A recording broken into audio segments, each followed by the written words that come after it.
Any thoughts on, sorry, John, any thoughts on the trade for Lias Andersson? I think it's a fantastic trade for the LA Kings. You go back to the 2017 draft, he's sitting there at the top of the board.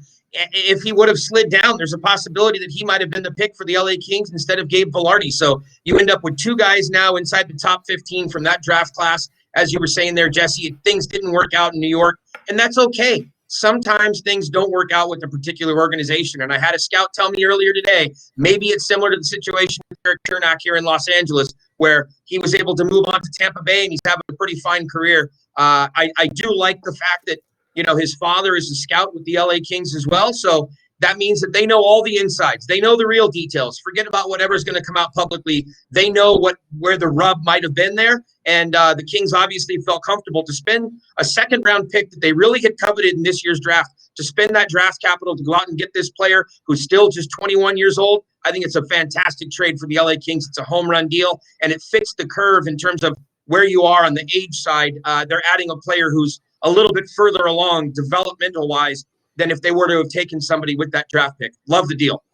Well, I'll ask you to expound upon what you said about the Kings coveting that 60th overall pick, John. A lot of people thought the Kings are going to make all those picks. They're not going to move around. They have that second-round draft capital, and they're going to use it. But a lot of moves happening. How difficult are those moves to make? We've heard that you got to make quick decisions. You got to be quick on your toes and kind of know what you want going into your pick. Clearly, the Kings have been hard at work and maybe racking up the long-distance phone bill here this afternoon.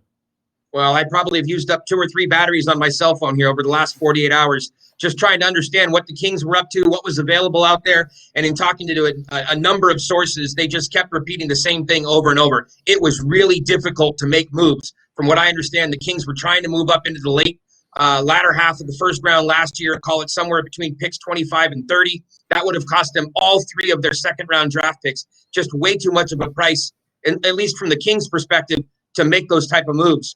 From what I was told, they were looking to get a defenseman and a forward in the second round. And so to be able to get 2 defensemen, obviously they moved up to get Faber, but to get 2 defensemen and then to grab a forward, a former first-round draft pick just a few years ago with the pick there, the last pick there in the second round, I think that's ultimately why they were able to go ahead and move that pick at 60. They were able to get everything they wanted, a perfect second round. I think if you're Rob Blake or if you're Mark, I'm sure we'll find out what they have to say later. But they have to be pleased with Grant's Faber and picking up the sweep.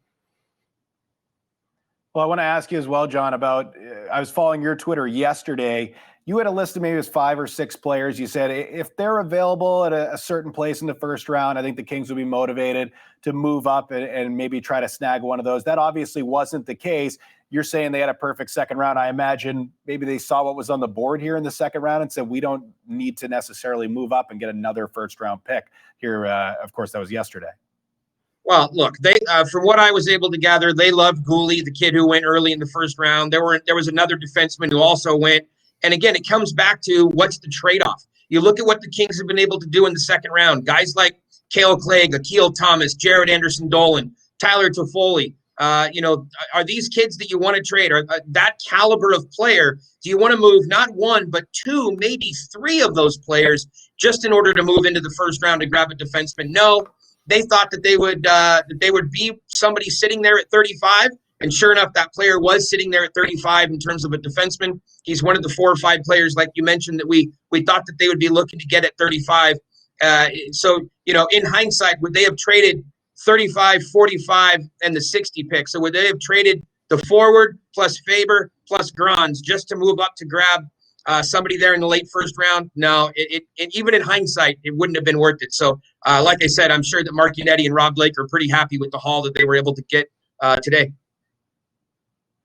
Looking at last year, I think the Kings, right away, everybody realized they had a pretty exceptional draft. Obviously, when you're picking at number 5 and Alex Turcotte, you're going to get an excellent player no matter who you pick. But then they get a guy in Tobias Bjornfot, who everybody was excited about, and a late first-round pick ends up making the team out of camp. And Arthur Kaliev goes early in the second round. It was a very, very exciting draft over the course of the 2 days. End of the day today, what are we going to be looking at in comparison to last year's success? Well, last year was what I would consider to be some classic Mark Yannetti draft maneuvering there. When you look at what was available with the Bjornfot pick, they took a calculated risk. They really didn't want to draft Bjornfoot that high, but they had 4 or 5 players they targeted that they thought would still be sitting there. And sure enough, one of them was an Arthur Kaliev. So things worked out perfectly. And I think you have to really give a tip of the cap to Mark Yannetti and the entire staff for what they were able to accomplish then. It's a little bit early now just to look because the entire draft hasn't completed at the time that we're talking right now. But I love the fact that, again, that they picked up 2 solid defensemen there in the second round. They needed to add to their defensive core, like we talked about earlier. They're not their core at the NHL level, but their pool of prospects, and they were able to do that. And then also to be able to add a forward at 21, that age distribution, you just can't say enough about that.